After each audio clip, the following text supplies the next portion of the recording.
Most business owners would call this a success. My business had an increase of 15% revenue. In the same sentence, they couldn't answer why their operating profit was a measly $680. The difference between these numbers isn't a bookkeeping error or you did something really crappy.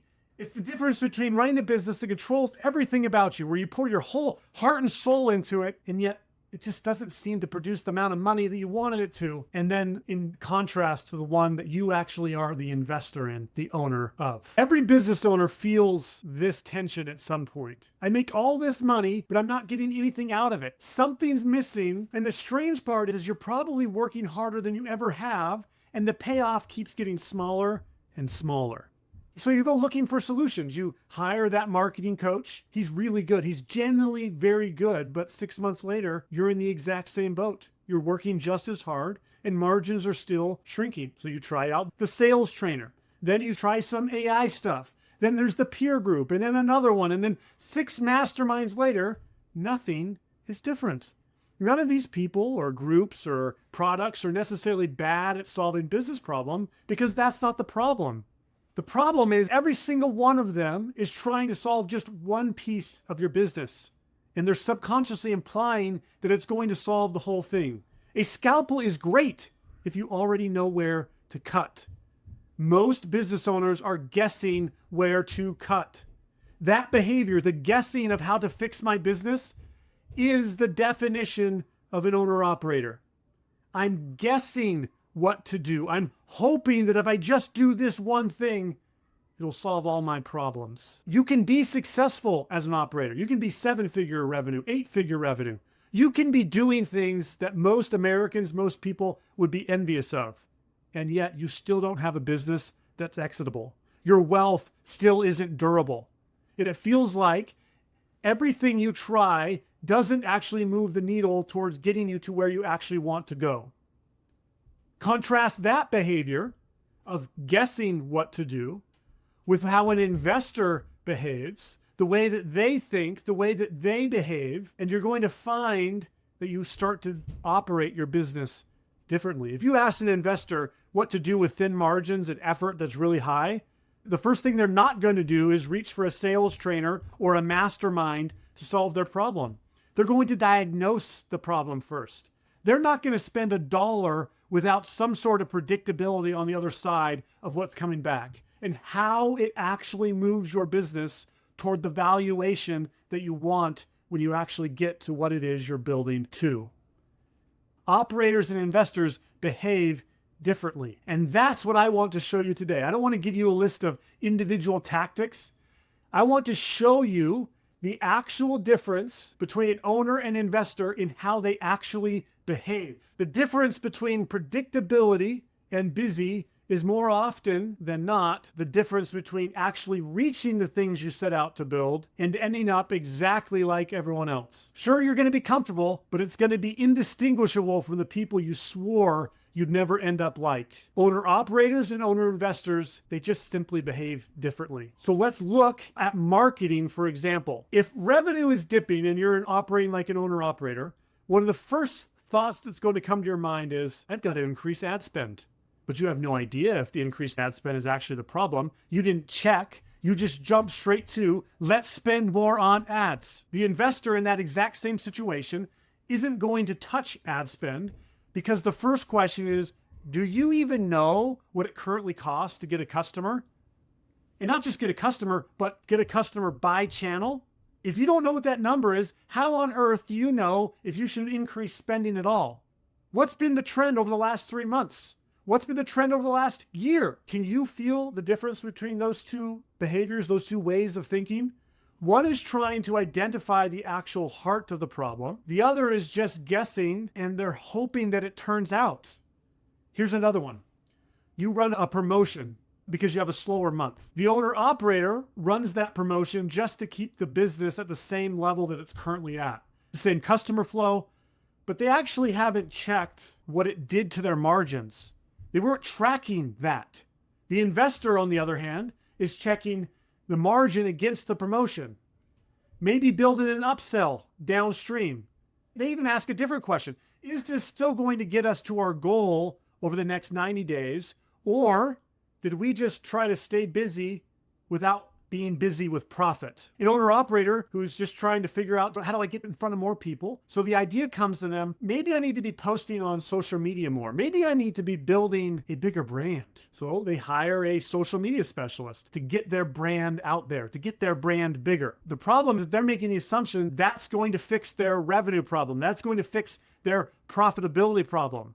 But they don't actually know that. An investor in that same situation isn't opposed to brand building. They're just not treating it the same way. The question is, does this tie back to the actual goal, the revenue target, the valuation target, the exit that we're shooting for? Does becoming a bigger brand right now actually move us towards that? Do you hear the difference? Instead of, I hope the brand helps me get bigger, the other one is identifying, I want probability around me building a bigger brand. Here's another one. You're at a peer group or a mastermind and somebody says, I'm absolutely killing it on TikTok right now. And you think, we're not on TikTok. That's the gap. That has to be the thing that we need to do. Let's get on TikTok. You have no idea if it's actually true for your business. I'm not saying you don't go on TikTok, but too often you're just throwing stuff at the wall because somebody else did, or because you heard a thing. An investor in that same exact moment is pulling as much data as they can. How are we doing in our other marketing channels right now? If we go to TikTok, does it actually help us or not help us? How much do we even spend there? Do we go there organically first to see what happens before we put any real money behind it? It's a far more deliberate decision than just hoping that if I just throw stuff at the wall that it's going to stick. I hope you can see it. Every single one of those owner operators is a reactionary of feeling, a hunch, a gut call. The owner investor is asking a question first. They want predictability. Are we going to get our money back? Is this thing actually going to move us toward the target that we're after? The investor never thinks, if I just get marketing right, the whole business will work. Marketing is just one piece of your business. You have to look at the whole business like a conveyor belt. Client acquisition, sales, fulfillment, getting paid, all of that flows through and works together. And too many people think fix the marketing fixes everything else. If we're actually acting like owner investors, we create a predictable outcome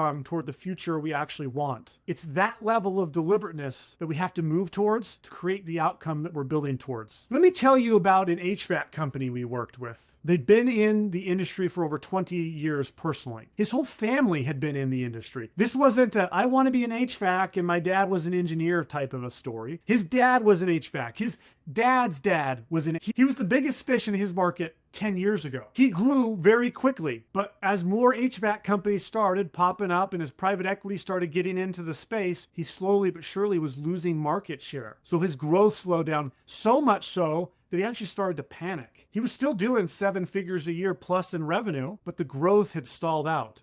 And he knew internally that if he kept doing what he was doing, he was never going to reach the wealth target that he actually wanted. On top of that, his kids were getting older and they were getting into different sports and different activities, and he wanted to be there for that. So he wanted to also step back from the day-to-day. He wanted the business to run and produce without him being there, but this created a situation where he actually had 2 conflicting goals fighting each other. He wanted to scale and get bigger, so he reached his wealth aspirations, but at the same time, he wanted to pull back to be with his kids. Now, is that possible to do? Sure, it's possible, but is it probable? Without anything else changing, I would propose to you no. That gap between possible, it's possible, yes it is, but probable is the gap, is exactly the kind of thing an investor will flag immediately. An investor never is going to ask which one actually had to come first. So our client started going to masterminds. So at the masterminds, they tried this and they tried that. They heard a bunch of speakers say a bunch of things, but one of them in particular really got to him because they promised that if he fixed his operations, he could finally step back. In his mind, he heard, I can help you get back your time so you can spend time with your kids. So he hired a company to help him hire, and in his mind, the COO was going to take the business to the moon so that he could finally step away. He was handing that off to his COO. I would even say he was abdicating responsibility to his COO. Now, the COO technically was doing their job. They did exactly what a COO was set out to do, operate the business, but the business didn't get any better. The reality is he was actually in a tighter spot now than he was then. 1 month, his business did $322,890 in revenue. That same month, he had an operating profit of $860. $320,000 in revenue, to produce $860 in profit. Nobody in that company, including the COO, could explain what was happening. He was moving closer to insolvency, closer to having shut down the whole business, his whole life's work, his whole family's life's work, one of the most recognizable HVAC companies in his entire market, and he was a few months away from being forced to close doors. Did you hear all the owner-investor behaviors in that story? He wanted to scale and step back at the same time, but he never resolved with which one he actually wanted to happen first. He was chasing something that, while possible, but he wasn't doing what it was probable. He went to that mastermind expecting it to hand him answers, to solve his business problems, to solve, why are my margins so low? Why am I having so much success revenue-wise, but I have no margins? That's why he went to the mastermind. He hired the CEO and quietly abdicated the whole problem to them. He hoped that they'd just take the business to the moon and he could fully step away and he could just retire and sit on the beach and do whatever he wanted. He knew his revenue and he knew his payroll numbers, but he didn't know what his CAC or his lifetime value was. He let his market share erode to the private equity and the new competition without ever changing his strategy. He just kept doing it over and over again. And as he kept shrinking and shrinking, he panicked and just started throwing things at the wall, hoping that it would work. And that was the moment that he sat down with us. The idea that we put in his mind was this: if an investor was sitting in your seat right now, how would they look at this business? How would they turn it around? What would they do if they were going to make it survive? How would they not only make it survive, but how would they make it thrive?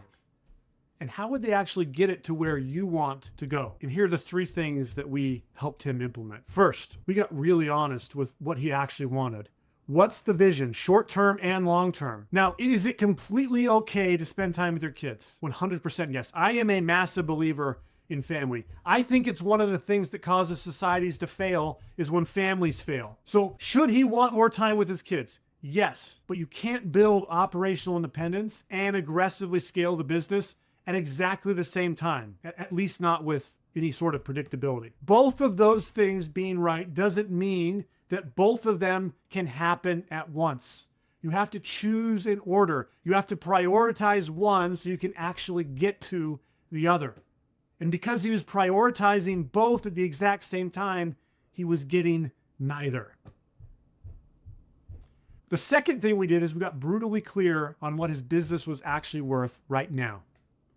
Not what he had hoped it to be worth, not what he wanted it to, not what his mastermind said it was worth, what it was actually worth. But we didn't just stop at the value, we went deeper. What are the numbers an investor needs to know? So what's your revenue by service line? What's your gross margin? What's your operating margin? What's actually left after every single cost in your business? What's your CAC by channel? What's your lifetime value of that customer? What's your contribution margin by service line? What's your repeat rate? How many of your customers come back without you having to sell them again? What's your cash runway? How many months could you survive if business stopped right now? That is the level of detail. When people say, know your numbers, that's what they mean. You need to know all of those numbers. You need to know them off the top of your head. You need to know them pat. You need to know them with such understanding of not only what does it look right now, all those numbers, but what does it look like when we get to the spot of where we want to exit? We need to know what those numbers look like at the ideal state of the business we're trying to become. Because if we don't have a target, if we're not working towards something, we're working towards nothing. So we have to know the numbers inside and out now and what they look like in the future. The third thing we did is didn't let his ambition get in the way of him. See, when he was struggling, one of the ideas he had was, I want to start a franchise.